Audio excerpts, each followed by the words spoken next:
जिस प्रकार से एक यात्रा चल रही है बिहार में और उस यात्रा में जिस प्रकार की भाषा का प्रयोग हो रहा है, बड़े दुख के साथ इस प्रेस कॉन्फ्रेंस को मैं संबोधित कर रहा हूं। दुख के साथ इसलिए क्योंकि स्वाभाविक है, लोकतंत्र में एक मर्यादा होता है। लोकतंत्र में मुझे याद आता है सुषमा जी की वो बातें जब उन्होंने सदन में कहा था कि हम शत्रु नहीं हैं, हम विरोधी हैं, विचारधारा के विरोधी हैं, हम शत्रु नहीं हैं।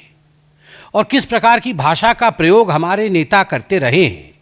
ये हमने देखा है। और आज जब भाषा की मर्यादा तार तार हो रही है,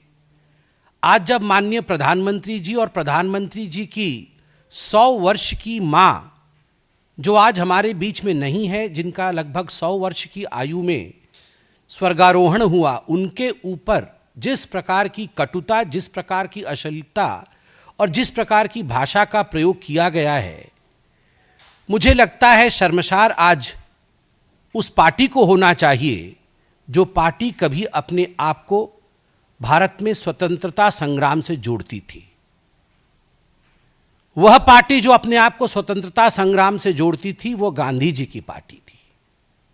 और आज जो स्वतंत्रता संग्राम से अपने आप को तथाकथित रूप से जोड़ती है मगर आज गाली वाली पार्टी बन गई है, वो महात्मा गांधी जी की पार्टी नहीं है, वह तथाकथित नकली गांधी परिवार की पार्टी है, जिनमें एक सेंस ऑफ एंटाइटलमेंट है, कूट कूट कर जिनमें अहंकार भरा हुआ है, जिनको लगता है कि भारतवर्ष उन्हीं का है। और अगर भारतवर्ष में राजनीतिक गद्दी उनको नहीं मिलती है, वो दूसरों को कह रहे ना गद्दी छोड़ हम आके बैठेंगे, अगर राजनीतिक गद्दी उन्हें नहीं मिलती है तो वो कुछ दिनों के बाद उस व्यक्ति को जो लोकतांत्रिक रूप से चुन के आता है, मुझे कष्ट हो रहा है, उसे मां की गाली भी हम दे सकते हैं। बिहार की जनता है, जहां से चाणक्य हुए, जहां से बुद्ध हुए, जहां से भाषा की प्रवाह बही है, जहां से ज्ञान और संस्कृति की प्रवाह बही है, वह बिहार की जनता इस प्रकार की भाषा को देख रही है,